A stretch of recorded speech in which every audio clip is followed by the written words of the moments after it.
most powerful human drives, yet it is often misunderstood. It is not the same as love, attraction, or admiration. Lust is an intense craving that pulls us toward immediate pleasure, often without thought for the consequences. Psychologists explain that it hijacks our brain, triggering chemicals like dopamine that make us fixate on what we want. Philosophers warn that when desire rules the mind, it quietly shapes the choices we make and even who we are. Lust can distort perception, making people seem like objects to be obtained rather than individuals with depth and dignity. It can also reduce self-awareness, causing us to act in ways that conflict with our values or long-term goals. Throughout history, thinkers and religious teachers have viewed lust as more than a personal problem. It is a force. It can disrupt relationships, morality, and spiritual growth. Understanding it is the first step toward control. What makes lust particularly dangerous is its subtlety. It often disguises itself as desire, curiosity, or harmless fun, but left unchecked it can dominate the mind. Philosophers call it a battle between reason and impulse. Psychologists show it as a neurological loop that reinforces itself with each indulgence. By recognizing lust for what it truly is, we can begin to reclaim our choices, our values, and our freedom. Across cultures and religions, lust has been consistently seen as a threat to the human spirit. In Christianity, it is one of the 7 deadly sins, a desire that not only tempts action but corrupts the soul from within. In Islam, uncontrolled desire is viewed as a distraction from moral and spiritual purpose, leading people toward actions that harm themselves and others. These teachings suggest that lust is not merely a personal problem, but a social and spiritual one as well. In Hinduism and Buddhism, desire in general, including lust, is seen as a barrier to enlightenment. Philosophers of these traditions warn that attachment to fleeting pleasure traps the mind in cycles of craving and dissatisfaction. Lust becomes more than a physical urge. It is a mental pattern that prevents clarity, reflection, and growth. Ancient stories and parables often use lust to illustrate how powerful impulses, if uncontrolled, can lead to ruin. Across time, thinkers have warned that lust undermines human dignity. It encourages seeing others as objects and oneself as a slave to impulse. In every culture, religious or philosophical, lust is recognized as a force that erodes self-control, damages relationships, and distracts from higher goals.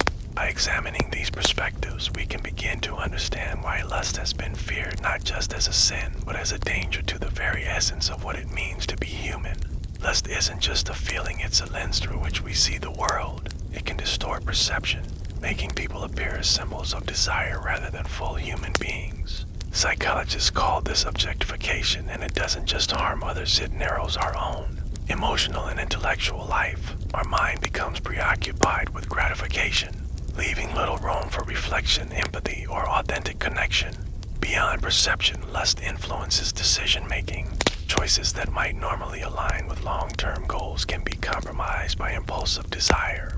Philosophers argue that this is why lust is dangerous. It shifts focus from meaningful pursuits to short-term reward. In relationships, this can look like emotional detachment, infidelity, or transactional thinking, where intimacy is reduced to a means of satisfaction rather than a shared experience.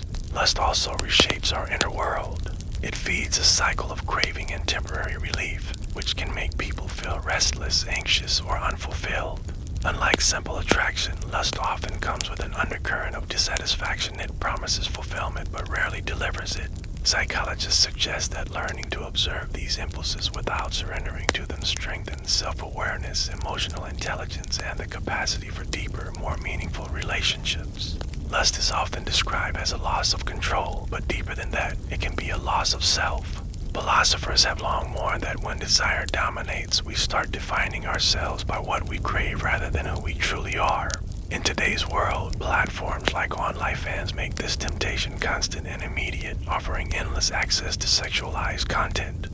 Identity risks becoming tied to consumption and instant gratification rather than reflection, growth, or meaningful connection. Existential thinkers argue that living under the sway of constant sexualized stimuli creates a fragmented life. Every like or subscription can feel thrilling, but it is fleeting, leaving behind emptiness or dissatisfaction. The more the mind becomes accustomed to instant sexual stimulation, the less it appreciates authentic intimacy and meaningful connection. The good news is that this loss of self isn't irreversible, but awareness is key.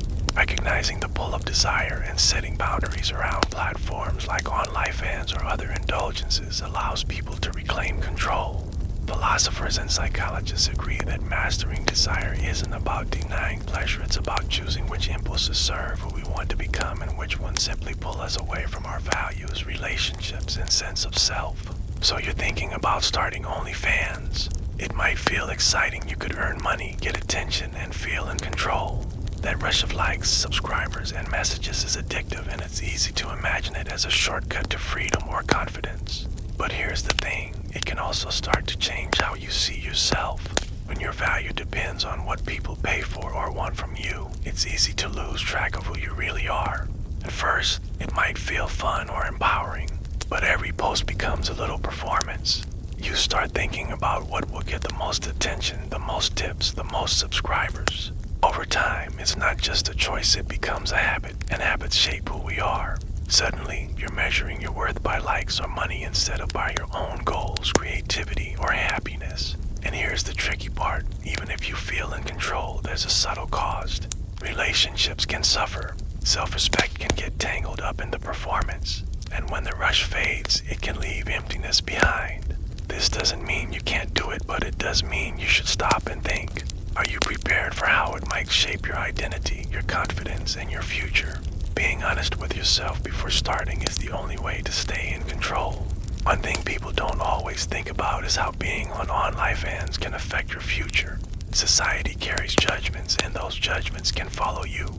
Potential partners might assume things about your character or past, even if they aren't true. Marriage or serious relationships can become harder to find because people sometimes see online sexual content as a red flag. It's not fair, but it's real, and it can shape your options in ways you didn't anticipate.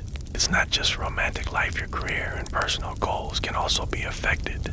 Some workplaces may hesitate to hire or promote someone who has publicly shared sexual content, and opportunities that require trust, professionalism, or discretion could be limited. Even friends or family may react differently, and not everyone will be supportive. Over time, what seemed like a short-term choice for money or attention can start to feel like a trap that limits life choices. The bigger issue is how it can affect self-image and future planning. Constantly being seen through the lens of sexualized content can make it harder to feel worthy. For long-term commitments, like marriage or starting a family, people may struggle with shame, guilt, or feeling boxed in by their past. It's not about morality, it's about consequences. Once the content is out there, it's permanent. Think about this. Every piece of content you put out or moment you act purely on lust gives something away that you can't get back. It's not just about feelings, it's about control over your life. People who consume this content gain power over your attention, your energy, and even your time. They see you at your most exposed, while you gain only temporary approval or money. That imbalance is subtle, but it shapes the way you live even when you're offline. Beyond the online world, you're trading privacy for public consumption. Friends, family, or potential partners may judge you based on snapshots of your life that you've chosen to share. Others gain narratives about who you are without knowing the real you, and those narratives can stick, influencing how people treat you for years. Meanwhile, you're left negotiating your identity through the lens of what others want to see, not what you truly value. Financially and emotionally, there's also a hidden cost. The short-term rewards, money, attention. Excitement can create dependency. Others gain consistency and control over your time and focus. Because the content or attention demands your energy, you may feel free in the moment, but the structure of your life starts revolving around others' expectations, not your own priorities. Finally, consider future opportunities. Marriage, long-term partnerships, career paths, or personal projects are influenced by reputation and perception, while others gain stories, judgments, or leverage over you. You may lose the ease of moving through life without scrutiny. The things you could have built quietly, privately, or authentically, your projects, your relationships, your reputation are harder to protect once desire and attention take the lead. The lesson isn't to shame or forbid, it's about clarity. Lesson platforms like OnlyFans aren't harmless fun. They create a dynamic where others gain influence over your life in ways you rarely notice until it's too late. By pausing before indulging, by asking who truly benefits from your actions, you can choose what to keep private, what to protect, and what to share.